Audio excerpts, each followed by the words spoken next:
Hey, Snow. Hey, MJ. We didn't really stay up too late last night. I'm feeling the effects of Jay Mohr. What do you mean? I know we I didn't don't stay know. up late. I know. I can't stay up late I'm just anymore. I'm tired. old. Yeah. Oh, just tired today, dragging ass. Yeah.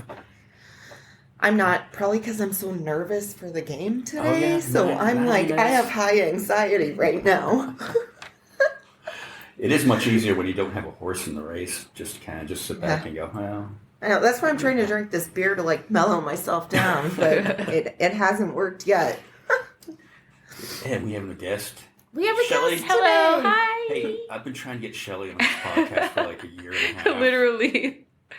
Well, we're glad you're here now. Thank you. Yeah. I'm glad to be here. Finally. Yeah.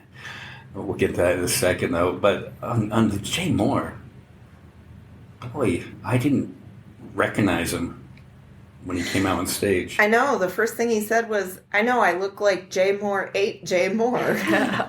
He is... Because I guess he went to rehab. I didn't know that he had like a meth addiction. Didn't he say it was Adderall. meth? Oh. Alcohol and Well, Adderall. Same thing. Adderall is legal meth, Yeah, same basically. thing. Yeah, because he was talking about how he lost some teeth too. He made a joke about how he has a flipper, so he was making a whistle joke like the guy from Family Guy, the pervert guy. Oh, for yeah, how he yeah. talks. Oh. And I'm like, but you look like Peter Griffin, though. I'm like thinking, you look like him, but you know. He's still funny, though. Where was he at? Yeah. Tropicana? Tropicana, Yeah. He was still funny. Yeah, he was good. And I liked that he didn't do any political jokes. I was like, good. Because I need a break from that myself. Yeah. That would be the wrong place to do it. Oh, yeah, well, and depending on if he did. Like Shelly and I went to go see Aaron Lewis in Laughlin. Mm-hmm.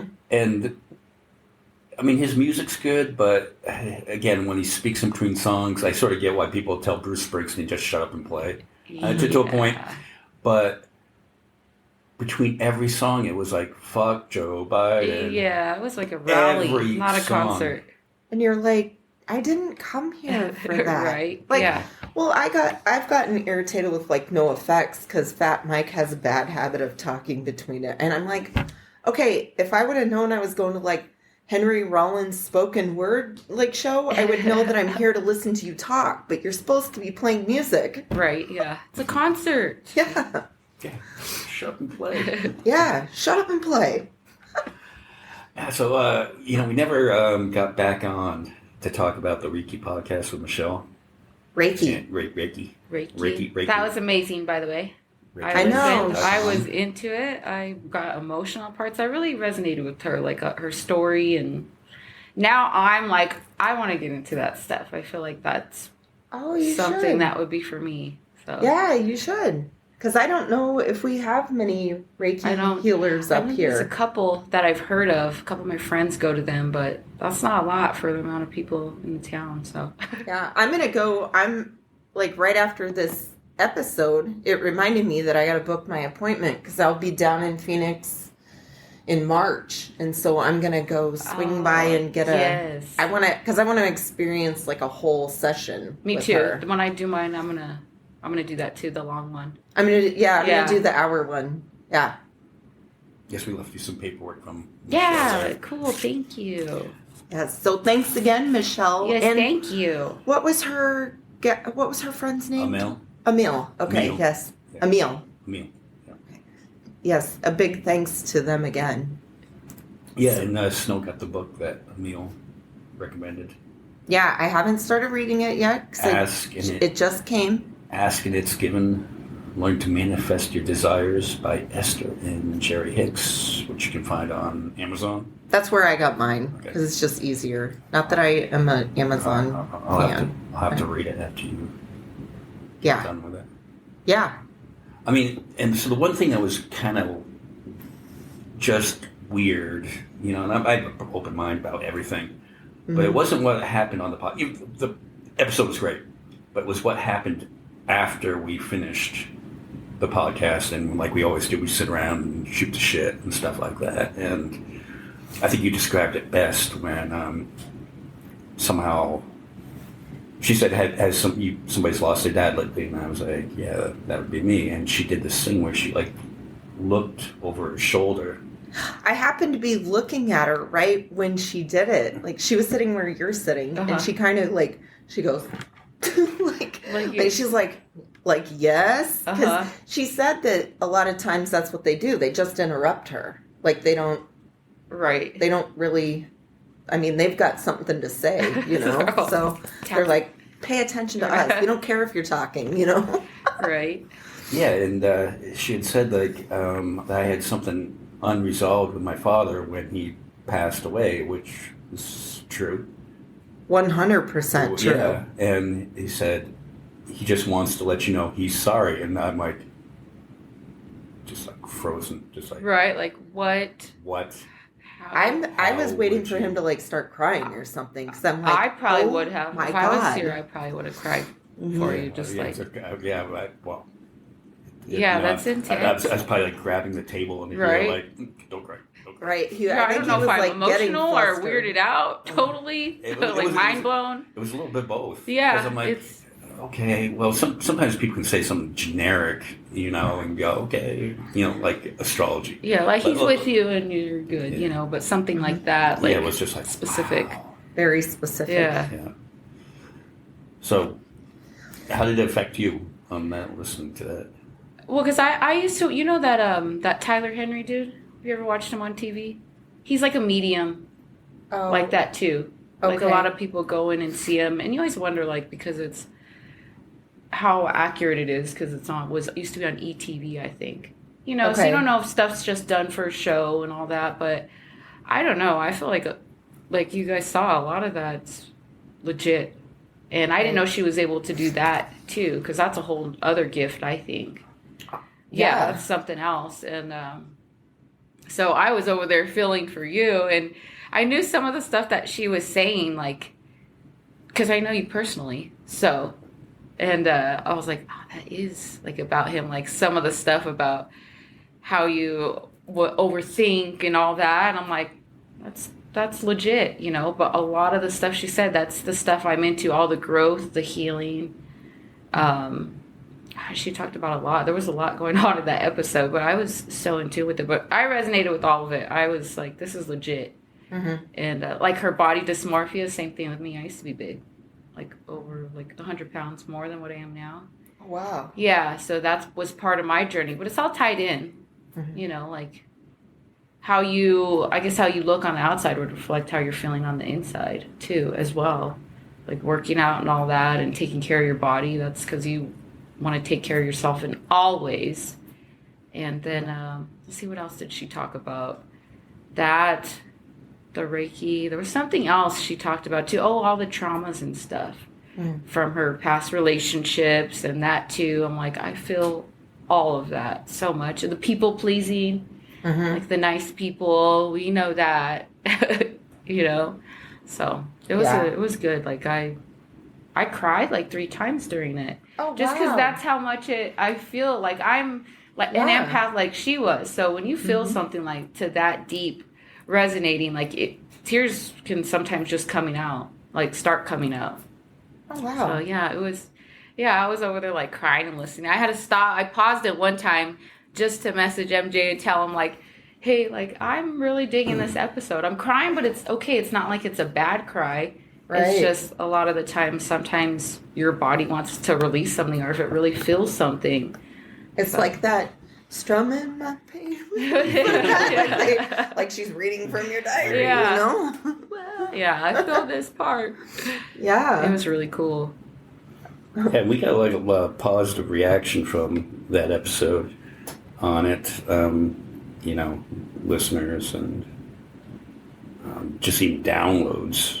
We were more than usual. I shared that. I had to share it on my page. I was like, go listen to this episode, because that's what I kind of do a lot. On my Facebook's a lot of memes, of course, because I like to make people laugh. I've always been like that clown. Right. Literally. I love memes. Yeah, I do too. I think there have been a lot of times people would just come up to me, be like, you just made my day. Like, I was having such a rough day, but just seeing your post, it turned my day around. So when I hear that stuff, I'm like, aw, like, I want to keep doing that, because I feel like people have a lot of bad days. Like, if something that small can make their day better, that's like nothing for me. It's just a share, and maybe 10 people have a better day. So yeah. I like making memes too. I've never been creative like that. Oh, I don't know. I'm surprised I'm not, because I love them so much. Yeah, you can go on there, like the Meme-matic or whatever, and then you like use your own pictures too, or pictures that you find like somewhere else, and just write whatever you want. Yeah. Mm-hmm. There's a lot of funny people out there. There is. I'm like, who made this? This is hilarious. Yeah, there's some really good ones. Definitely. And then I also share a lot of spiritual stuff, like the healing stuff. Yeah. And I know that those always get like less likes. I noticed that if I post like a meme, if it's a dirty meme or something, everybody's liking that stuff. But the spiritual inner healing, it's barely any. But I know it's because, you have to. Isn't that funny though? Like, people seem to be more attracted to like negative stuff than even the positive stuff. Like, they'll click more on whether the reaction is good or bad on the negative stuff. They'll still click on that stuff more and share that stuff more, it seems like. Right. You're just I've been noticing I'm noticing a lot of my friends, they're starting to, and I don't know if it's because the group of my friends are getting older and we're just getting tired of stuff. Like, I need to learn, or I need to heal, or do something because something's not changing. But a lot more people are starting to post like inspirational quotes and stuff like that. I'm like, okay, I see you guys, but that's how it is, I think, in life. Like, whatever you're putting out around you, it's going to have some kind of effect. So that's why I keep doing that too. I'm like, no, I'm going to keep posting my inspirational stuff because I know it's going to help somehow. Yeah, good. Some way, A lot of people need to hear that stuff. Yeah, but how do you do that? I mean, like, you and I can have a conversation, or Snow and I can have a conversation, and we can be really open with each other. How do you do that, though? Because you'll get right on your camera and you'll say whatever just be very vulnerable. I couldn't do that. I don't know how I do that now. Years ago, I never would have been able to. Like, I can go on there and make a video and just start talking about the most personal stuff and even start crying.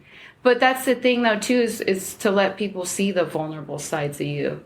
Like, that's the authentic stuff. And it kind of lets them know that it's okay to, like, be like that and express yourself. Because a lot of people hold that stuff in, like, their feelings. And, it's okay to... Crying's not a bad thing. If anything, if you feel like you need to cry, you need to let that out. I wish I cried more, honestly. Yeah. Like, I barely cry at all, Yeah, like, it's... I think I got more emotional when I had my son, which makes sense. When I became a mom, so I kind of... Right. I always laugh because I used to laugh at my mom because she'd be watching her Lifetime movies and she'd always start like crying and stuff. I'm like, Mom. And now I'm that person. I will cry. If I see somebody else crying, I'm like, I start crying. I'm like, oh. I know. Yeah, my stepmom, she was crying one time. We were watching the Miss USA and she was crying because her home state, the Miss Illinois, like made it to the end. I'm like... You're crying. She's like, I know, I'm just getting so emotional over this. Very like, what? If the Niners make it to the Super Bowl, are you going to cry? Yeah, you have to. Oh, that's a good question. If they lose today, I might cry. I'm going for them, by the way. And yay, good. I feel like because I'm giving a lot of my good energy towards them, not the win. Yes. Yeah. I know. This is the only game that I've really been nervous for them. Like, all the other ones, I was like, oh... They got to go up against, like, the number one team. So like, right. But I think they have a good chance. It's not like I think they won't win. I think they really could win. Might be one of those games that's on. But it's like it could go either way, I'm not going to know till it starts. Oh. Right. Where I'm going to be like, oh, I'm not feeling good about this. Or, I feel sick. I feel sick. I'm just gonna go home and watch it because I was here last week when we were watching the Cowboys, and it was just like, God, who's a comedian that swears a lot? I know. I'm probably worse at watching football games than my dad, and that's who I learned it from. I mean, it was just constant. What the fuck? And the 49ers make a good play and give first down. Like, fuck, how come we can go farther? I wish I would have seen. I would have been watching you more than the game. I'm like, I know, because I was just like, You need to do better. You guys got to get way ahead of them. I mean, you got to really blow them out. It's the Cowboys. I'm sitting here going, should I pull out my phone and just start recording this? Right. No, put this out as an episode. I know. And then just edit out the football game in the background and just make, an hour and a half of just Snow just cursing. Snow watching the 49ers. Yeah, that's the true entertainment right there. All right. I know.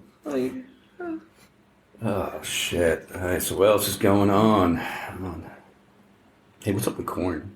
Anything from that? No, I'm waiting for them to do I know they're going to announce some kind of spring tour, possibly. Because they have that date in Vegas, so it makes me feel like they're going to plan a show around there. Yeah, they're doing that festival. Sick New World. I'm going to end up at that somehow. I'm going to manifest that. My nephew wants to come down from Colorado for it, but it was sold out. Yeah, it's sold out. Big festival. Lots of, mostly like nu metal type. That was my thing, nu metal back in high school. That was my genre. Do they ever play like in their hometown of Bakersfield? Like, do they have like? They've had shows there. I think the last time they played there, I probably was there. Well, you know what? No, but they do sometimes. It doesn't happen too often. Either they'll play Fresno or Bakersfield. Okay, yeah. But they're no longer. Because Bakersfield isn't really that big for. Yeah. I went to see Jonathan Davis, the singer there. I saw a solo show of his at a small bar there. This was in 2006, I think. Or no, this was 2009. And that was really interesting because he had all of his family was there. That'd probably his be really dad, good. His brother, his sister. Yeah, it was in tiny. a It was like small the size of place. Sportsman's. Oh, wow. Yeah, it was tiny in there. Wow. Yeah, and then they had chairs, little rows lined up. I was the second row back, and then afterwards he gave everybody because he was sitting on a throne when he was performing, so he let everybody have a photo op with that, take a picture in the throne, and he's standing right next to you. It was really cool. Yeah. How did you get to know them? Just from being around a lot, going to a lot of the shows. The way you used to have to meet bands back in the day was go outside after the show and stand by their buses. Mm-hmm. Me and our the big fans back then, we would just stand there afterwards. Even if it was hours after the show, we'd still be waiting. We're well, they have to come out sometime. They have to come out to their bus. So just from that, they got to recognize our faces oh, those girls are here again. Because I've seen Korn 51 times live. Wow. So, yeah. You're their biggest fan. Yeah, I was one of them. I was known for that. On the internet, I had won a contest. This was 2004. It was Korn's biggest fan. And people, you entered your submissions. And mine was just a picture of me in my room, which was all decked out. There was not one little space of white on that wall. And it was all Korn? All Korn. Okay. And then I had all my shirts, all my merch. And I stood there, or I sat there, and they took the picture of me. And that's what I sent in. So when I won, they made a cartoon out of me, how I look, even with the beanie and long hair, and they put it on their website. So I was the little character that was running on their website. So that's how a lot of people got to know me online. Oh, that's the chick that won Korn's biggest fan. That's pretty cool. Then I won a autographed Xbox, signed by all of them, and then a couple other things that they had sent. So I just was always on the fan sites a lot. That's Shells. So eventually the band, they started being if Jonathan would go in a chat room, he'd be hey everybody, hey Shells. He'd always single me out. So it was it's how everybody knew who I was. And I was never the type to ask for the band, oh, give me this, give me backstage, give me that. It always just kind of just happened. I knew this person who was hey, yeah, come back. And so just from being around all those times. I used to get backstage at it wasn't during the hair band time, but it was after they peaked and they were starting to come back, the Poison stuff. And I had this friend, and all my other friends said she was like Janice from Friends because she had that annoying laugh. Oh, yeah. But she was pretty, and she would always get backstage because she would always get the singer's attention, and whatever. And with a voice like that. Well, they didn't know that until they got backstage. She wasn't oh my god, throw her back. But how it would work was they'd be like, "I'll come backstage," and she goes, "Oh yeah, but he's my ride." And they're like, "Okay, well you can come You back. can come You too. can hang out over there." I'm like, okay. And the first time we were up in the middle of nowhere in New Hampshire, and on Lake Winnipesaukee, and she's on the bus with Brett. Who knows what's going on? Well, we've all seen his Rock of Love. Oh yeah, I used to watch that. I was like, what were they called? That's right, Rock of Love. So I'm just kind of sitting there. Well, before that happens, you go into this area and there's like 30, 40 people that they're doing a meet and greet. And CC DeVille comes up to me and starts talking. Like, "Hey man, what's up with that stage? I get there, it's bouncing up and down." And I know CC. And I'm like going, "CC, there's all these girls and there's me. Why are you talking to? Is that why you're talking to me?" So then after that, she goes on the tour bus, so they bring me to the backstage part. And I'm just like, oh, it's me, a couple roadies, bus, and I see a bunch of guys hanging out by a campfire. I'm like, I'll go talk to these guys. And it was all the guys from Poison except for Brett, and all the guys from Cinderella. And I'm like, oh, this is cool. And, they're like, hey, you got a boat? So we're out on the lake. I'm like, no, I don't. Too bad I didn't. I know. You're like, I wish I had a boat. I wish I had a boat. And they were like, where are all the girls at? All the really gorgeous girls. I'm like, Boston tomorrow night. They're to Boston. They're like, all right, take my name down. And then we go the next night. And we had like great tickets. We were like third row. And again, our names, VIP backstage again the next night. And we go back and she's back with somebody else from Poison or Cinderella, whatever. And then I'm sitting with, again, the other guys from Poison, Cinderella till 2 a.m. How That's good cool. for her, though, man.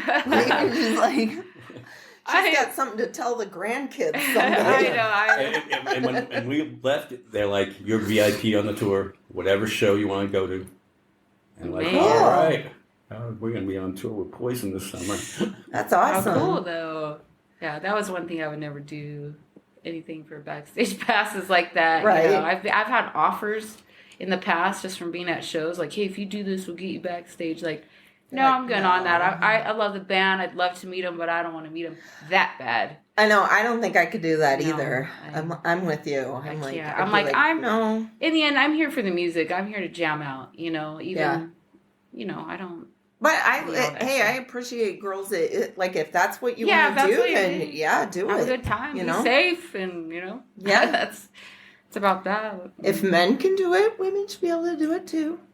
A lot of the times backstage too, it's not what you think. No, you're just hanging out. Yeah, and it's a lot of roadies back there anyways. Like their buses are more so where you would want to be at, because that's more so where they're probably hanging out in their own tour bus and stuff. Not the backstage type area. That's all just to move in the equipment and all that. Yeah. Or your green rooms you have too. Yeah, it's not a big party. Even when with Poison and Cinderella, it was just more, we were just like hanging out. Hey, what's up? Good show. You picture like, oh, backstage. Like, no. A lot of the times, no. It's not like that. Yeah. Right. You ever been backstage? I have not. Mm-mm. I haven't, but I did get the guitar pick given to me by Mike Ness before at a Social Distortion show. Oh, that's cool. Yeah, I was like, he touched this hand. So I put it in my bra, and I would like check it after. I'm like, hopefully it didn't fall out. I know. I collect guitar picks from shows. I probably have like close to 100 from actual shows. But I think out of those 100, I've only ever really caught 2 of those. I cannot get those things. They'll go right above me. They're everywhere. But I know technique. Like once you watch most the people pick, throw them. Yeah, you watch the pick, and as soon as you see it hit that floor, you put your foot right over it. Because he walked by and I was like, I had my hands up, and he like touched my hand and put it in my hand, and then I grabbed it. I'm like, this is like the best thing that's happened to me all year. Yeah, no, that's cool. That was especially for you. I know. I was like, oh, is this one The coolest thing I had happened though was at Godsmack in Vegas the last time, and that was cool.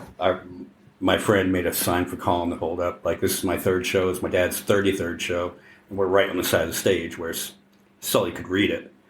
And after they do this drum battle thing, and right after that, Sully just walked right up to him, and there was no crowd to fight over it. It was just a simple little flick of the wrist right into Colin's hand. That's so cool. Made Colin's day. Right? Yeah. Made Colin's year, probably. Yeah.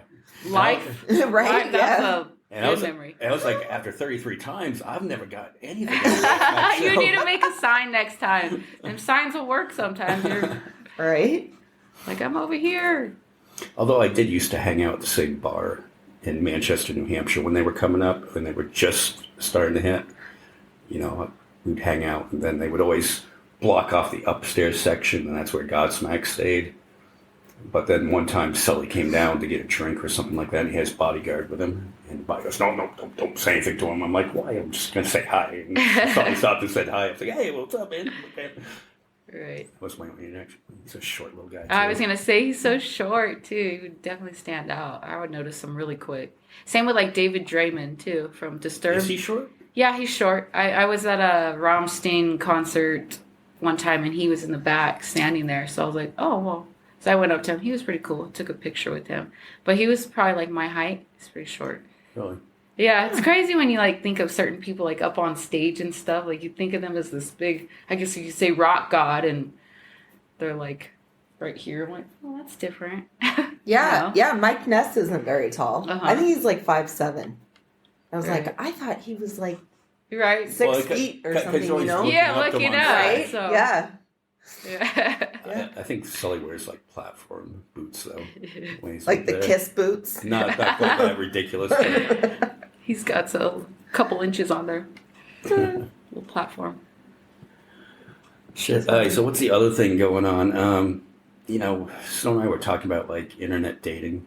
Dating in general. Oh yeah. It's just it's a lot of nothing. So what it is, it's a lot of the same stuff. A lot of dicks. Yeah, a lot of sexual, like literally, intentions. And yeah.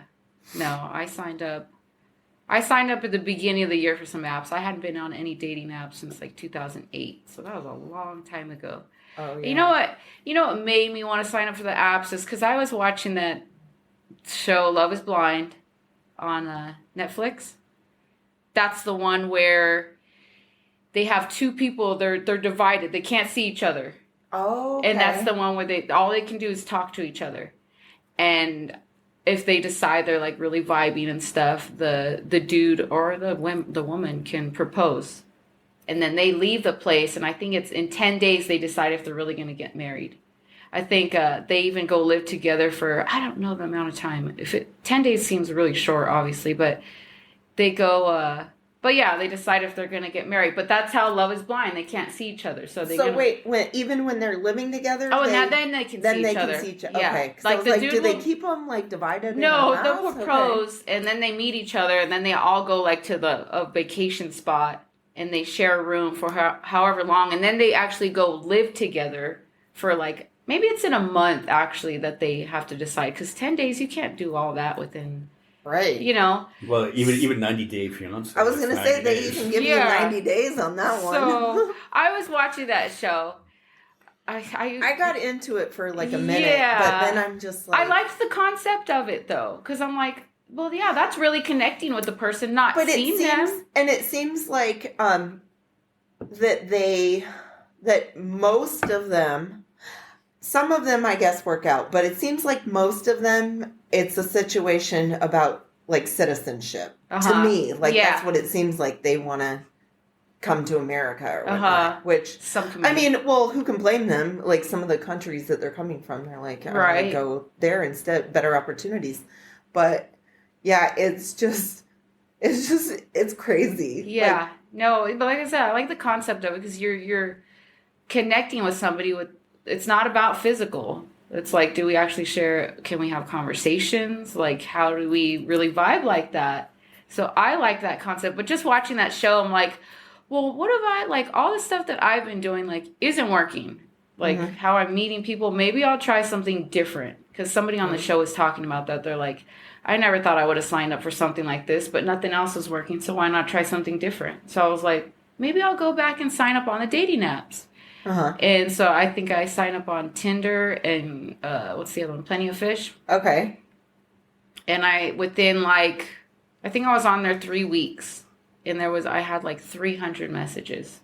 300 different dudes message me within that time span. And I'm like, this is a lot. Like, this is too much for me. Like, I had to start picking and choosing. Like, I had to see their profile picture, and obviously if I wasn't really attracted to them, I'm like, well, I'm not going to really open that one, because, I don't have this much time to be going through all of these.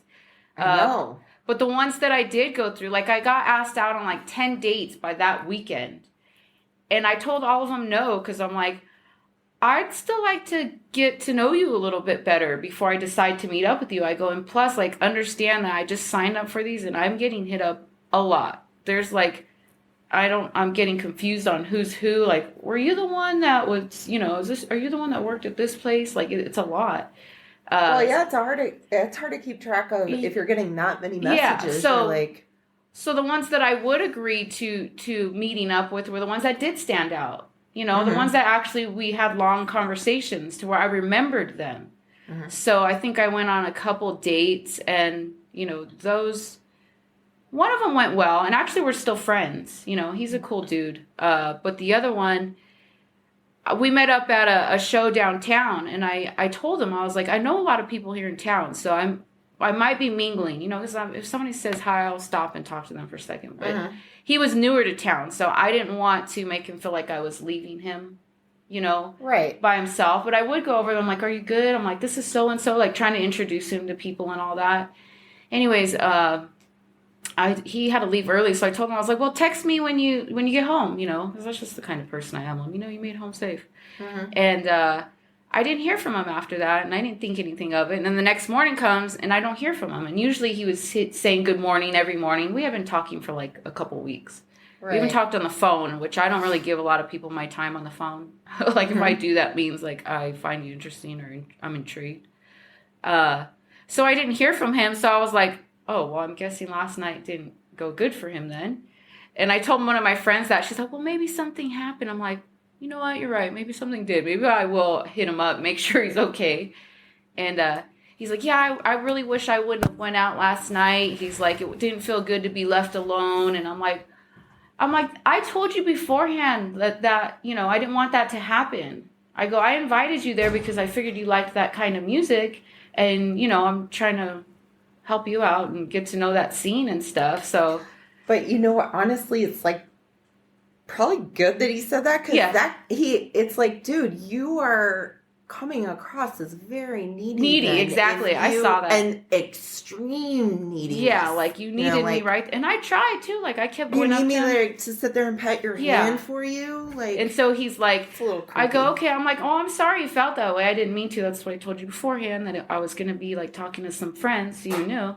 Right. And so I was like, well, it kind of just ended like that, and it ended with him saying like, yeah, well, you seem like a good girl. And then he's like, but I'm the best in town, so, I'm like, you just moved here. Like, how do you even know that? I go, I've lived here all my life. I go, right. Like, you're the best in this town. So with that attitude, I'm like, yeah, no, go bye. You're like, you're needy and you have some kind of other issues too, So like, wow. I was like, you know what? This is all, even the guys have a hard time.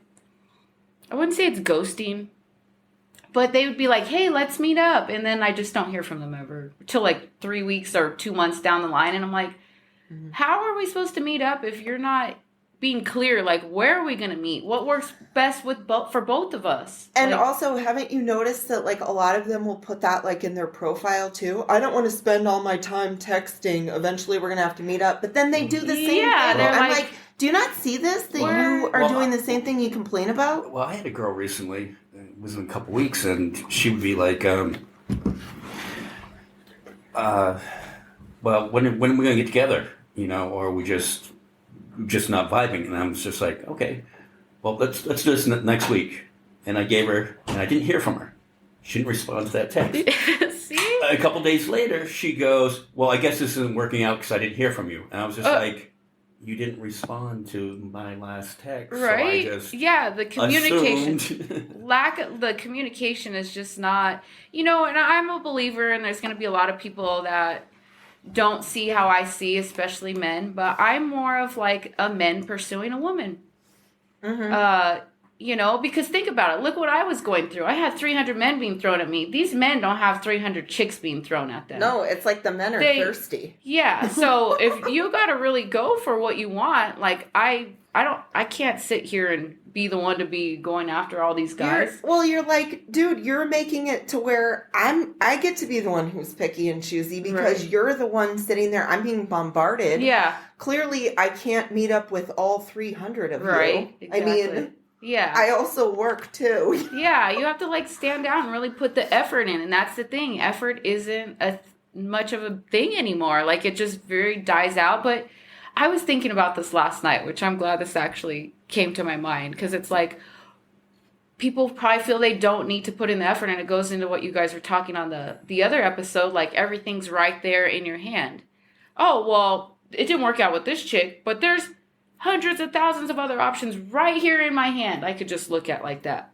Like, they have this saying where it's like porn ruins women. I'm like, no, I think that porn ruins men. They think that their life should be like porn they watch. They just think that all these chicks are just going to come. They say they become desensitized. They think that they're just going to have all these chicks coming towards it. And it's like, no. Like, first off, that is like a movie type situation. I would be willing to bet that even the women that are in those movies, they're specifically actresses, they probably don't like get treated like shit, like when they're not, like, I guess it's perceived that way that they're, just used for sex on film, but they're like, look, I have feelings and whatnot. This is just my job kind of thing, And then men, I don't know. Yeah, no, I'm not a fan of porn. That's something that I was one to raise, fact of is...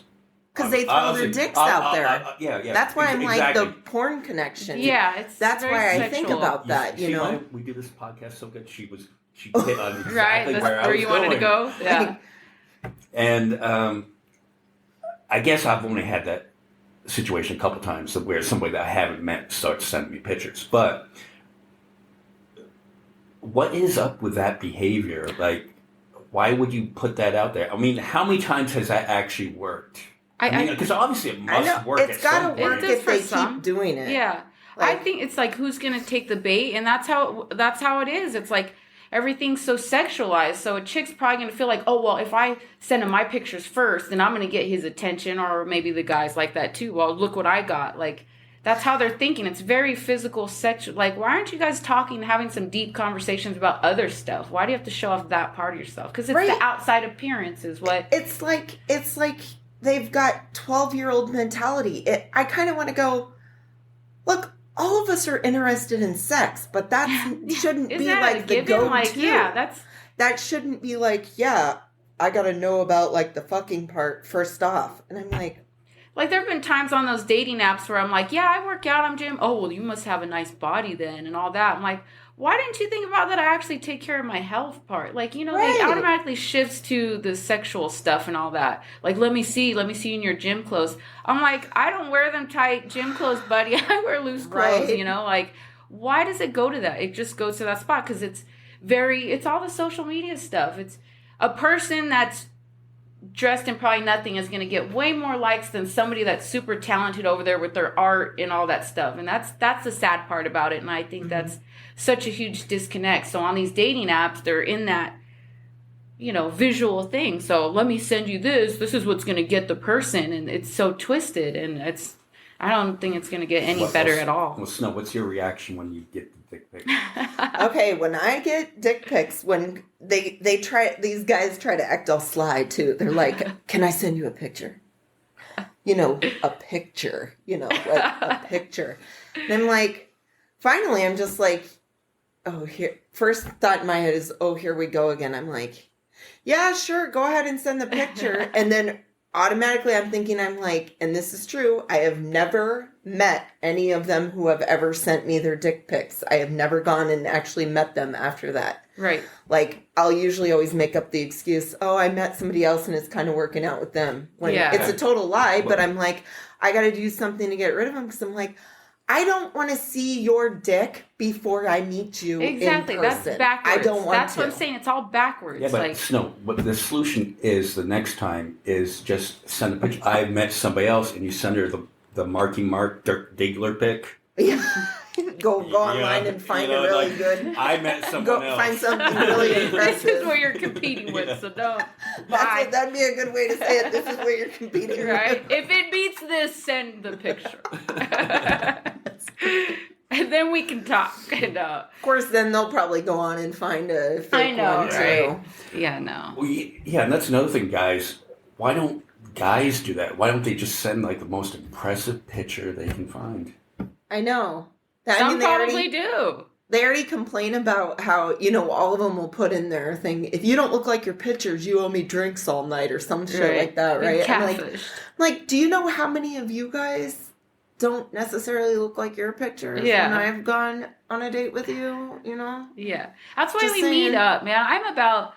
I'm about the connections and, okay, I was having a conversation actually with a friend like this last night. He's like, I mean, you do have to initially have some kind of attraction to somebody. Yeah, you have to have chemistry. And I agree with that, But there's been a lot of times in life, though, where I wasn't attracted to somebody, but because of how we connected in our conversation, it makes them more attractive to you. Like they start looking a little different. You're like, maybe they aren't like I am. But it's those connections, those deeper ones that, make it better, I guess. Yeah, because you could be like attracted to somebody like physically, but then if you can't have a conversation with them, for me that's you don't a no. have much in common. Yeah.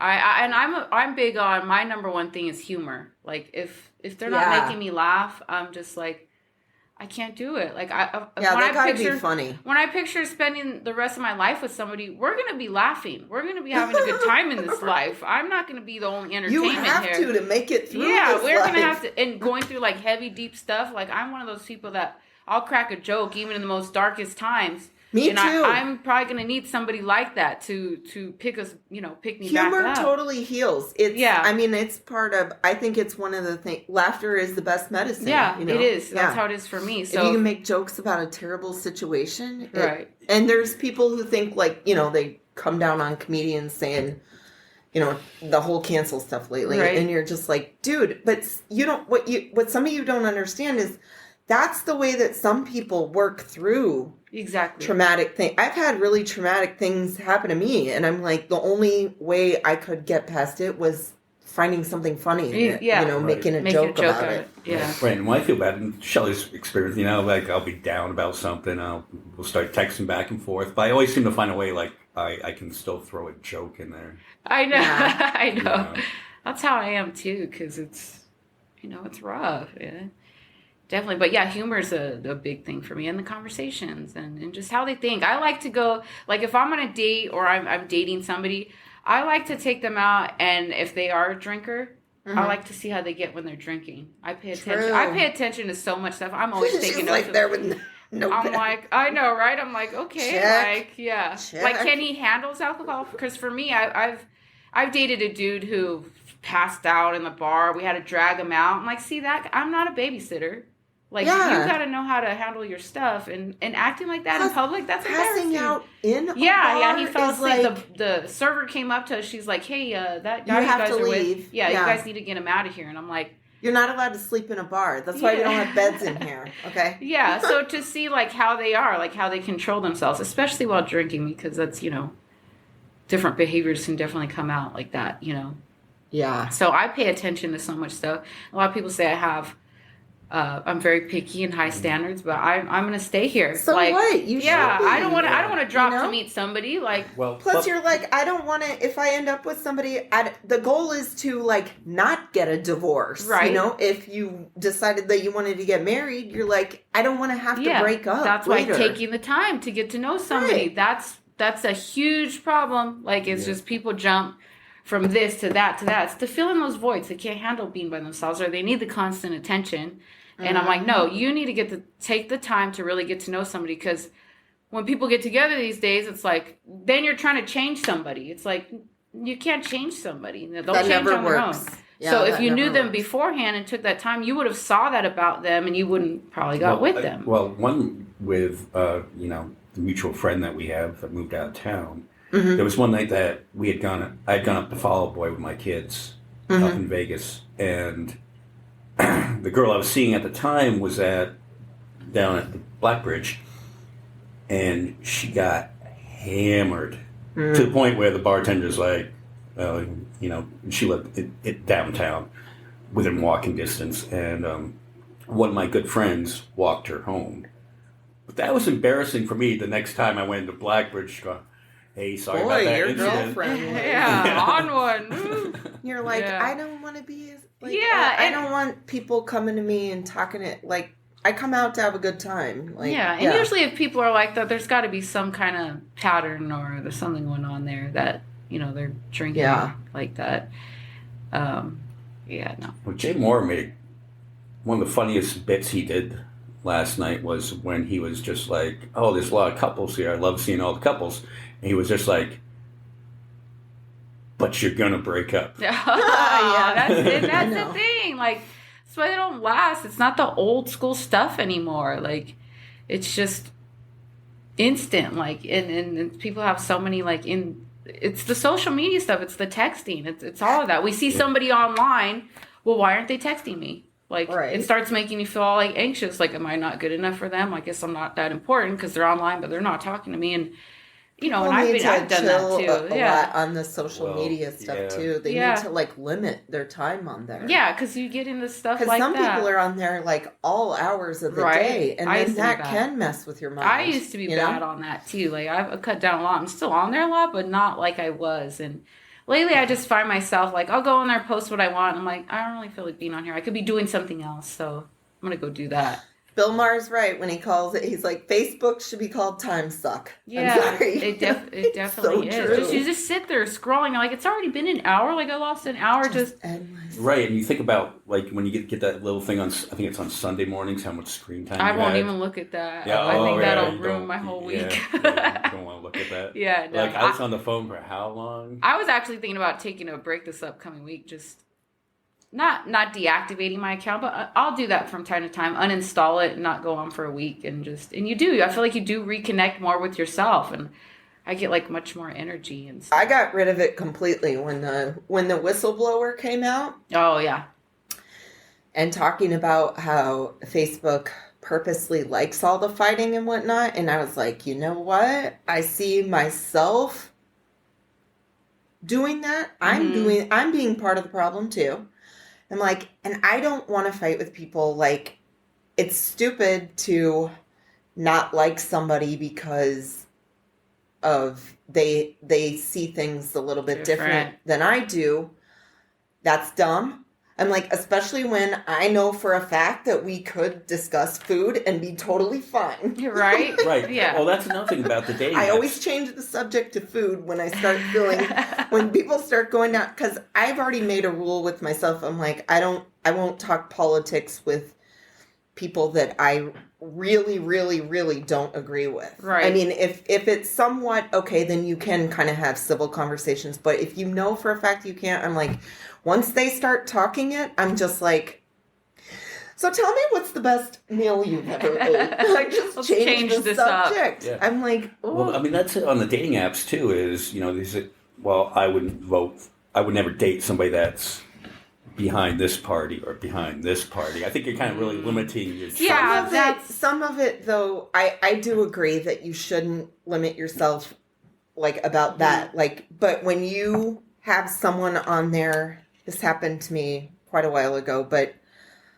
was just like, so he had moved from Washington State, and like his first thing was, I had to get out of there. And I'm like, I like Washington, like I like Seattle. I just went there in September, blah, blah, blah, or whatever.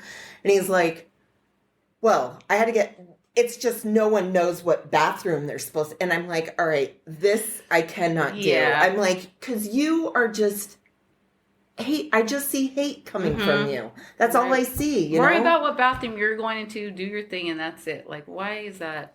You know? Right. Yeah. Well, I even tried joking around with him too. I'm like, well, I go to the bathroom that has the shortest line. That's what I'm about. I'm like, all I need to do is go in there and do my business. I'm like, I don't know what you think is going on in bathrooms. It's first off, it doesn't smell that great in there. Okay.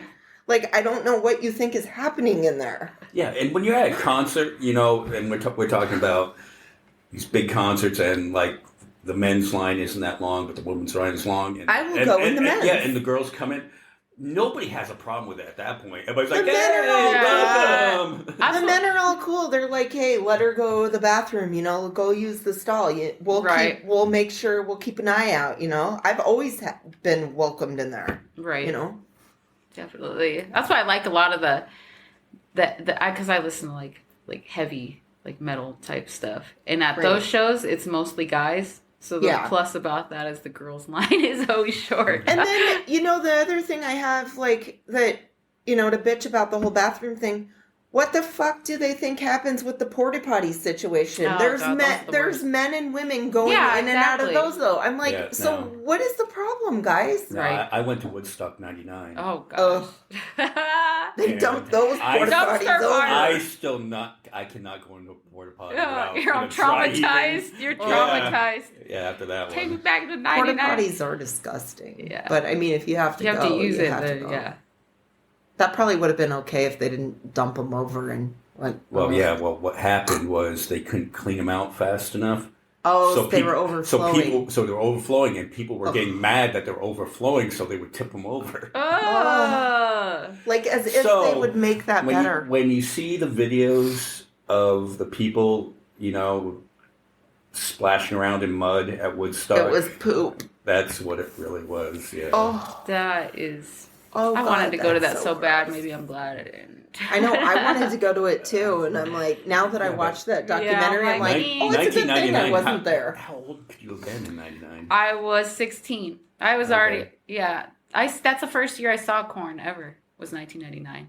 I was recording I was recording Woodstock because they had it on pay-per-view, right. And I was using my VHS to record it and all that. I will tell you, it was insane, and I was back a ways. I was probably 200 yards away from the stage because I kind of knew what that was going to be like. Mm-hmm. And when they did Blind, and if you see the video, and just the wave of people, that was just incredible to see. Yeah, I'm like, whoa. And they weren't even the ones that were like the major instigators. It was Limp Bizkit that. Limp Bizkit was. I mean, Fred Durst was kind of a douche. I always liked the other guy in the band that would wear like the West weird. Borland. Yeah, I like the contacts. That guy. Yeah, I thought he was cool, but I kind of always thought Fred Durst was kind of a douche. Sometimes some of the stuff, like he had one of them. You know what though? He made a really good movie. I can't remember what the movie. I'm like, he needs to stick to like making movies because it was. Remember, he was in a movie. He was a direct. He directed it. I can't remember what the movie is either, but it was a decent. I was like, really, Fred Durst made this? Right. Like the guy from Limp Bizkit. With the red hat. I will say, and the khakis. Yeah. I've seen Limp Bizkit a few times, and I thought they were good at first, and then they kind of jumped the shark. But they got back together, and they played Lollapalooza, and I was watching it on YouTube, and damn, they were good. Yeah. They were. I've seen them a couple times, too. I liked a couple of their songs. I mean, I'm not going to lie, but I never owned their CD. I owned the Korn CDs, though. I have both of... I think I had either the first two or the first three of them. Yeah. I liked them. That was the other thing about Woodstock is I was there. I experienced it. I saw him get on the sheet of plywood and, surf the crowd. But I guess I was just in the moment. I really wasn't hearing what he was taking in, what he was saying until I went back and watched it years later. Like, oh, shit. Yeah, he really did throw gasoline on the fire there. Mm-hmm. Yeah. Instigator. Wild. Crazy. Yeah, so, I don't know. I mean, I think, though, dating back to that, I think, by this point, all of us are kind of broken. It's healing. A lot of the stuff that we need healing from is stuck in our bodies. It's our nervous system. And if you don't get down that deep to get that stuff out, it's just going to stay there. That's why a lot of people are like, I don't know why I do this. I don't know why I act that way. It's in the body. It's happening. And until you understand a lot of that stuff, I've spent like the last 3 years, I probably, because I'm a seamstress, so I just listen to stuff while I'm sewing. Oh, are you really? Yeah. Cool. So I will listen to a lot of podcasts. For some reason, relationship stuff, that's where I'm really passionate about it. And I think that's maybe the direction I could go to as well. But just learning about the attachment styles, the anxious, avoidant, secure, the love languages. Like, that's important to know what your partner's love language is. Like if there's somebody that's into like words of affirmation, then you know that about them. So then you can do that for them and make that work. But if you don't have much self-awareness, how are you going to get through anything? Like navigate through a relationship. And relationships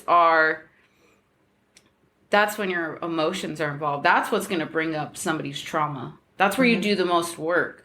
So like people who want to like stay shut off and like, no, I'm good, I don't need anything, like it's actually good to get out there and date because you go through these experiences and you get to learn what you like, what you don't, how you handle stuff, how you can improve and get better. And so I'm always putting myself out there. I find the best relationships I've had are the ones where I'm not a big talker on the phone, but it's people that you can talk to and you're like, how was I just on the phone for 3 hours? Yeah, that's... Or the ones where you can tell them anything. Like you can tell them every deep, dark, dirty secret and you don't feel bad. They know that the other person's not judging you and you feel comfortable just to get that out. Yeah. And that's really hard to do. It's really hard to find somebody with that comfort level to be able to tell them that. Yeah, it really is. That's how you know, like that's that connection. Those are the connections. I like to have all connections with somebody. Like how their values, just like we said, conversations, feeling comfortable and being vulnerable with them, to open up. And I talk about anything. I'm very open from the beginning. But that's what's attractive to me is somebody who's very clear on what they want. There's a lot of people who don't know what they want. I get involved with a lot of dudes who aren't ready for a relationship, but yet they were the ones who pursued me. So it's like, why are you pursuing me if you're not ready for something? Like, what are you doing? That's something. Especially when you're telling them that you. Yeah, I am. I am ready. Like, I want something serious. I know what I want. I don't want no casual. To me, that would be a waste of my time. Like, why are we going to fool around for 5-6 months and then it just ends? Like, that could have been 5-6 months. I could have found somebody else and spent that time with them, somebody who is going to last. So for me, that's something I look for is like clear direction. Like a dude who's like, this is where I'm at in my life. This is what I want. This is where I want to go. That's attractive. Not like, well, let's just go with the flow, see what happens. And I do like being like in a flow state is what they say, and, not rushing stuff, really getting to know them. But if you don't know where you want to go with this, then, what are we doing? Go find somebody who's still unsure of what they want and mess around with that. I know. It is self-awareness is a lot. And I think it's kind of selfish on their part because they know you were already clear about what you wanted and they're just being selfish by... I mean, they full on know that they're wasting your time, and they have no problem with it. It's that male ego. Ego, I was gonna say ego and pride. Like, can I get this chick? Like, Yeah, it's almost like it's like a trophy. Yeah, I got it. Like a notch on your belt, or and whatever. That's disgusting behavior to me because like that's what I don't get about me is I am somebody who does want something serious, and if you just want to sleep with me, state that. It's not going to happen. Be honest. But if you just want to sleep with somebody, there's plenty of other women out there who are at that same place and will sleep with you, and that's all that they want. Find those women then. And it's almost like, I mean, what goes through the brain? Are they like, oh, I'll trick her into it, though? I mean, is that what they're thinking? What are you doing? I'll trick her into it. That's an ego thing, and thinking like, well, hey, I'm like this James Bond. I'm just going to, be all smooth. He's like, but baby, you don't know how great I am. Yeah, and they're all a bunch of peppy little kids. You've already seen my dick. They know what works though, and like me and my friend were having this conversation last night. he's like, men know what to say to women. They know what we want to hear. We like the affection. We like the attention. Oh, you're beautiful. He thinks I'm beautiful. Like, we're not like that, easy to get like that, but it's true. They know what to say. They know what works. So they're going to do that. And I think that's just so schemy and just... It's so, like, fake. Yeah. Fake, yeah. Can you tell you about the experience in the bar the other night? Oh, yeah. So I was out of town, I was on a video, well, they were shooting a video, band was. The Hardyville Stranglers, by the way. Okay. Yeah. Which actually they're playing at Sportsman's in a couple weeks with Ghostwood Murder, so. Oh, okay, cool. So I went there, and I didn't know too many people. I had a few friends that were there. And I'm just sitting there, and this dude, like, looks at me. And I'm in costume, so I get it. My costumes are very kind of creepy looking. But he's... And do you make them yourself? Yeah, I do all that. Yeah. Since yours seems so I get why I could get more attention on me. I love costumes. So. I do. Oh, I love Halloween. Too. Yeah, me my too. Favorite. Oh, I'll send you some pictures. Yeah, afterwards I'll show you. I know. I gotta see these. Yeah, I love it. But I get why there's attention on me. But just dudes just coming up to me, putting their arm around me, like I don't know like, you don't guys. Touch. Yeah, another you can dude. Look, but don't touch. Yeah, this is what got me, and it kind of like messed up the night for me. Is like he looks at me and he starts going like this towards my mouth, and like he was gonna put his feet. I'm like, dude. I was like what's going on? It's just no privacy or like no respect for anybody's personal space, and I see that happen a lot. Do you think though? My theory on it is because of Tinder and stuff like that is that they don't have the social skills on how to deal with somebody in real life. Hey, I've already shown her my dick. It very well could be like that automatic body. Attachment. Like they want to connect that way. They're connecting that way. People these days, they don't have like the conversation like, "Hey, how are you?" Like it is the social media stuff. Right. I mean. You could say hello though before you try to go stick your finger in someone's yeah. mouth. I was like, don't. That's gross. You're like, first off, I don't know where your finger's been. Yeah, exactly. Then I really started thinking about butthole. Yeah, for all I know, here, you know, like gross. And another chick, she had her shirt was revealing, but I guess another dude went up to her and grabbed her like that out of nowhere, and so they were like looking for the dude to kick him out. I think, but I'm like, that's disgusting. Like you don't. Good, they should kick him out. Right. Like, you don't do that. Right. I feel bad if you just, reaching over to the bar and you just graze somebody with your elbow. I'm like, whoa, I'm sorry. I'm I'm really quick like on if that. you accidentally bump into somebody. Yeah, but they're like, I'm sorry, I'm drunk and all that. I'm like, well, you shouldn't be out in public if that's how you act when you're drinking. Like, don't touch people. And I just wanted to get out of there as soon as I could, though, because I'm like, this is not, there's a lot of stuff going on here. I don't drink anymore, so it's a whole... Oh, okay. So it's not a whole different kind of thing for me, but you do realize a lot more when you aren't drinking. I think back when I used to drink, I was just like, seeing stuff like that, I'm like, oh, that makes me want to take another drink. Like, like this kind of behavior if it's like this in here. But now I'm like, no, it's all physical type stuff. Yeah. I don't vibe with that. I like deep connections. I like conversations. Mm-hmm. Not all the physical stuff. And like we were talking about porn and stuff and all that. Like I won't date a dude if he watches porn. Mm-hmm. That's just, I feel like there's a disconnect there. Like why do you, especially if you get into a relationship, why would you still even need to watch porn? I have a friend. I feel bad. I shouldn't have said that. I know somebody. So he watches a lot of porn, and like me and him connect in other ways. But because he watches it so much, to me, I'm like, I'm not attracted to that. Yeah. It's. I mean, I understand why guys watch it. Like, I think some girls are into it too, but I can't get over like how ridiculous the faces look, because I've tried to watch it before and I'm like, this is straight up hilarious. I can't stop laughing to get into this because I'm like, the faces, is that really what people look like? I'm like, it just seems like, well, it's also like I can't watch movies if the acting is bad. I have to just shut it off. I'm not into this. I'm like, this is... I am not believing any of this. I did have a funny story, and I don't know why people make sex tapes. I don't understand. I don't know why anybody would want to watch themselves afterwards. But I had a friend, and he was telling me, like, oh, I made a sex tape with my girlfriend. I'm like, oh. And she happened to walk up. And I've known this kid since we were, like, teens. I was like 16. He was like 50. Known him, lifelong friend. And she goes, I can't believe that you told him we made a sex tape. I'm like, you're like, I didn't see it. I'm like, look, I didn't see it. And I just made this joke. I'm like, I just saw like a video of 2 polar bears having sex. And she goes, he did see it. Slap.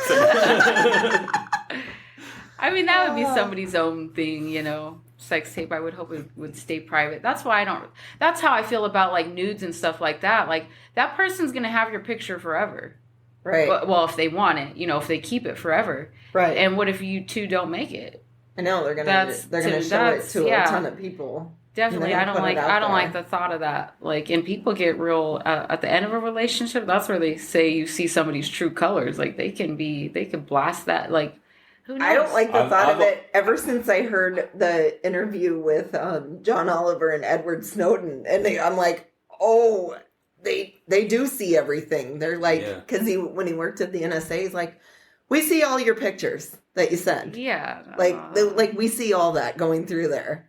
I'm like, oh, wow. People should listen to him and pay attention. But the other thing, though, not being revenge porn of showing pictures of somebody else, I don't want to see, like, especially if you were serious about that person, I'm like, I don't want to be reminded of her. No, that's you. You do got to get rid of stuff from, like, old things. It holds that energy. I still have some pictures. I saw a meme the other day. It's like, I need to go through my camera roll. I still got, like, 4 of my relationships still in there. Like, like... Delete. But I had a boyfriend one time who got mad about because I had on my Instagrams like some old pictures of my boyfriend, and I only kept them because they were part of like how you can do on Instagram like a group of pictures at one time, like 10 pictures. Well, in order to delete the one of me and my boyfriend at the time, we would have had to have deleted like it was like my sister's birthday party pictures. So that's why I kept it on there. Okay. But I had a boyfriend who didn't like these. Like, why do you still have pictures up of your ex and stuff like that? And I was like, it's part of a group picture. Like, that was years ago. I was with the dude. I'm over him. You don't see the other people in the picture? I'm over him. Like, it's not about that anymore. And he started getting, like, really insecure about that stuff. So I was like, well, babe, I was like, if it bothers you that much, I'll delete him. I'll be cool about that. But in my mind, I started thinking, I'm like, okay, does this dude have some, like, issues? And he did. He started getting... How about if I put a happy face over his face and then still got to keep everybody else? So I noticed he started like he did start becoming more insecure with stuff. Like, who were you with? Like, and that's his own thing. That's the thing. That's what I've learned about a lot of people. Like I said, I'm constantly paying attention to people's. I'm like, is that probably because I am so into all the stuff, the relationship stuff. I know what to look out for, like the red flags, and even that still. When you have that little gut feeling. Yeah, like when you're like, well, I'm like, is this just me? Am I being wrong here? But 99% of the time, when you have that gut it's your feeling intuition that something is your wrong, intuition is speaking. You're almost always right. We all need to be more in tune with our intuition. And I looked this up one day because it's like, how do you know the difference between if it's your trauma making you think this stuff or if it's your intuition saying something? And your intuition, you will feel in your gut. Okay. That feeling, it's hard to explain, but you'll feel something in your gut, and that's but that's your body speaking. That's your higher self telling you, like, right. Listen, but then something's off. But then the trauma in your your then head, you start over. Then it now becomes a battle because the trauma in your head goes, no, just because everyone else has fucked you over, doesn't mean that this person's gonna fuck you over. Right. Your gut is still telling you, no, I'm right. Then it always comes back, and you're like, I knew it. I knew something was. I should have listened. The really telltale sign is that when your friends also go, there's just something about her that I... they know too. You sense things. It's crazy. Energy, man, you gotta listen to it because it doesn't lie. And there have been times where... But when your emotions get involved, that's when the red flags, you start becoming pink and orange. They don't look as red. Right? Your feelings, that's why when you're in your feelings, that's when you're going to do the most work because... You're like, well, there was a lot of yellow flags, but they didn't turn red yet. Yeah, you start seeing the good in that person and totally ignoring the other things, and that's something I've been guilty of a lot. Like, I ignore this. I'm like, well, maybe they'll come around, maybe they'll change, maybe they'll see my words, maybe this, maybe that. But no, you really have to be in the moment and pay attention to what you're being shown in that moment. And go with that. And I know it's hard, but that's what all that healing work does for you. You will be able to know. And even knowing your worth. It's a lot of people, low self-esteem, insecurity issues. That's what causes a lot of problems with the relationships. You know, if you don't feel like you're worthy, then you're more likely to be with somebody who also doesn't see you as worthy. You gravitate towards that. But once you know, like, I know my worth, like, I don't tolerate that kind of behavior, so you can go. Like, you're more in control like that, and that's a good place to be. Very good, especially with all these dating apps. Like, no. I don't like that behavior. I'm out. I'm not going to entertain it. I'm not going to do any of that stuff. So, red flags, man. Don't ignore them. You know, don't ignore them. I tell you about that stuff. Like, sometimes I'm like, no, stay away from her. Just doesn't sound good, you know. And then you need those kind of friends around you, like them honest friends, like that'll really be real with you. And not like, oh, I hope it works out and all that, you know. Like, it's good to have supportive friends, and I get it, but there's times where, you know, you can tell your friends like going through it, and you're like, no, what I see from this is, I like being that person for my friends too. No, that's a good and letting them know, to like, you don't deserve to have somebody treating you that way. Nobody should be calling you names. That's little kid behavior. Somebody calls me one name, I'm out. Like, I was with somebody abusive, and that's all he ever did was call me names. Just every bad name you could think of all the time. What I learned in that relationship was I won't be with somebody who calls me anything. Like, you call me a bitch once, I'm gone. I don't put up with that. So bad behavior. It's childish too. Like, who name calls? Oh, that's kid stuff. So learn to communicate in healthy ways. Right. You know, and that's the thing about relationships. Everybody's so on that fight mode, like the arguments and stuff. It's like, hey, we're a team.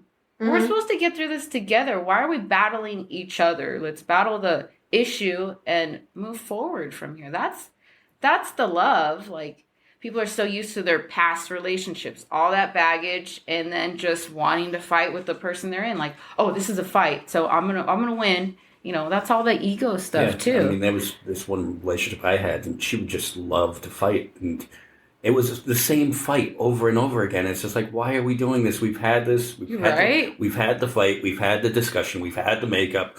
Why are we revisiting? And that was the breaking point. It was like, you know, when you say, well, we didn't live together, but I'm like finding myself, I'm going to go sleep on the couch. Yeah. And I'm like, why am I sleeping on the couch in my own house?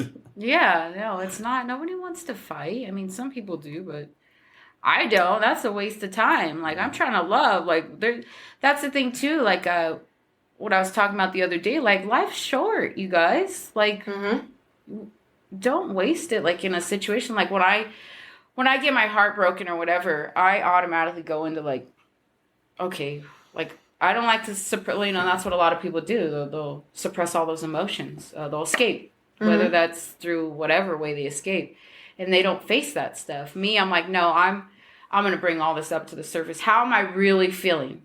Like, I'm hurt. Like, you have to admit when you're hurt. A lot of people to be like, nah, whatever. They didn't bother me. But you have to be honest with yourself and be like, no, I am hurting. This person hurt me. Or I'm hurt because of the situation. Didn't work out or whatever. That's the stuff you have to really look at and like, but what can I take from that experience and how can I get better from it? What, you know, for my next experience, what can I take from it? Because you can take everything. You can learn from anything, any experience. Yeah, you should go into like psychology, counseling. You'd be really good at it. I love all that. And I've always been like, I've noticed that since I was young, like say I had friends that broke up, I'd be like, well, what happened? But not because I was like gossiping, like, oh, spill the tea. What happened? I wanted to know, like, why did the dynamic mess up? Like, what happened between you two? I kind of want to help and solve problems. Like, why did they? I understand if they cheated on you. I get all that stuff. Like, there's certain things that you don't tolerate. Well, I wouldn't, anyways. But there's other things where it's like, you know, you guys could have worked that out, or like, you know, people just like to give up. And now it's even. Nowadays, it's worse. It's easy just, I'm giving up. I know. Try. No like, effort. Look at the divorce rate in the United States. I mean, it's ridiculous. If there's love there, most of the things you can overcome with that. You know, it takes work. It does take work from both sides, you know. If we want to make this work, we can. But a lot of, like I said, with all the instant, well, I don't need to make it work. Like, look at all these chicks or look at all these dudes on my phone. I'll just go this way. Right. And it's like, I don't want to keep starting over. Like, Right. Like the last person I really cared about just ghosted me at the end. And that is just... That's harsh. That's very traumatizing. It is. It traumatizes that person. I feel like ghosting is a wounded person. Like, they don't have the balls or whatever to tell you, like, what's up. They'd rather just run and just be like, well, I don't really want to, and it's hard. It's hard to tell somebody, like, I had a good time with you, but we're just not clicking and stuff. I get it why it would be hard to tell somebody that, because I'm kind of like that too. But you have to be honest, though, with them. Right. It's better than ghosting. That's pretty cowardly, I think.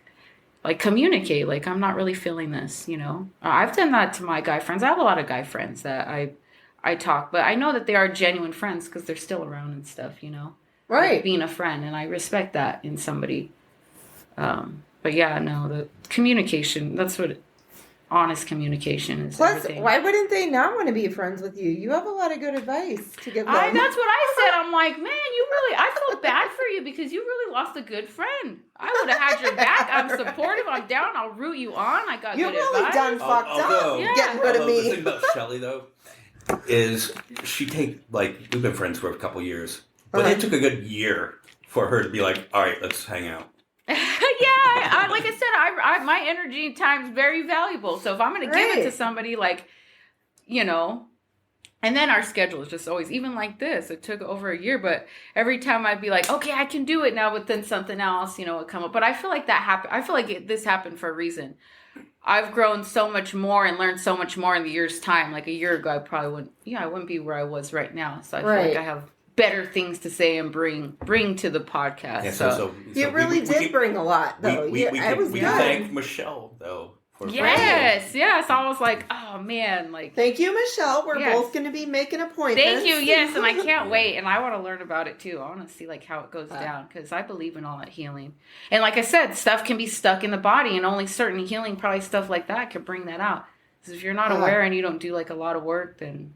I don't know. Like, I don't know that much about Reiki. Like, that's why I want to do the experience. To see. But I was like even more drawn to the sensitive thing. Like, she's a sensitive. And that, I really believe, like, I've watched a ton of like those unsolved mysteries and whatnot, and it is crazy how certain people like just have the gift. Like, she was saying that everyone could have it, but I'm like, I don't know. I think more people, I think it's just a matter of, the reason why I probably think like certain people have it is because those certain people are more open to it is. It is open to receive those kind of things. I used to think I was psychic back in high school because I would see like visions. It's hard to explain like that, like numbers or whatever. And I feel like maybe when I started drinking a lot, it kind of took it away. Wow. Yeah, because I kind of was like, I don't really see things much. And it would make sense because, so they say alcohol is a low vibration. So it could take that away. So we'll see. I stopped drinking a year and a half. See if anything comes back.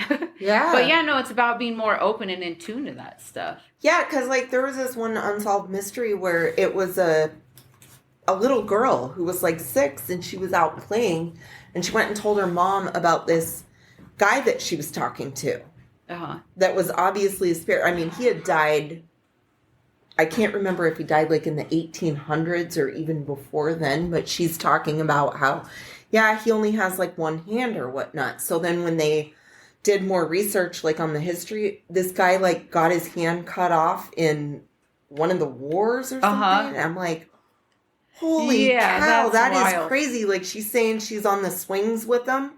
Like, they're playing on the swings and stuff. And I'm like, that is crazy. And it is crazy because, like, they say from, like, age 0 to 7, like your baby to 7, like, that's the time that you soak up most stuff. You're the most open to anything. So that's why a lot of times they say kids will see things because they're so open and stuff. The older we get, the more trauma and the more things happen to us where we just kind of start closing ourselves off to stuff. And so, yeah, that stuff's wild to me. I'm fascinated by that stuff. It is. But to connect like that, but sometimes you feel things. I'm pretty intuitive as well, but energy is like a huge thing. Like, I was telling my friend this yesterday.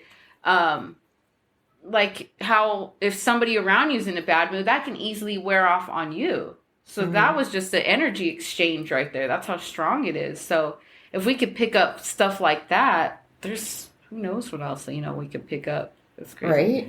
So now that you've done this, will you come back? Of course. Yeah, have me on all the time. I love it. I love to talk. You're always welcome back. Yeah, I'm always leaving my friends like 30-minute audio clips. I'm like, I can't stop talking. Yeah, I mean, because this is really, when we started this podcast, this was kind of the direction we first did. We want to do like a love line 2022. Yeah. And then just the chaos of the world over the last 3 years. Oh gosh, yeah. Got in the way of doing that. And we tend to find episodes like this or the one with Michelle seem to do better. Yeah, because that's what it is. That's what's going on is everybody wants that love, Right. And we enjoy doing the episodes more that are like this too. But like it's hard to not discuss how you feel about current events too, because that kind of affects you too. Yeah. So, but we really don't, those aren't our favorite ones to do. Like it's much more fun to do these ones because it's always more fun to be positive than it is to be like, I can't believe this happened, Yeah, no. So on that note though, the Niners game is starting pretty soon. Hey, Niners! I gotta go get my kids. Go get Niners. Watch the game. So all the positive energy that we brought over the they're last gonna hour win. and a half, They're gonna win. we're gonna focus that on the They're Niners. gonna win. Yes. Okay. I got it. Yeah, Gosh, it's going I hope towards so. that. I really hope so. Okay. Well, so on that note, we'll wrap this one up, and we will see you next week, everybody. Bye. Okay, bye, y'all.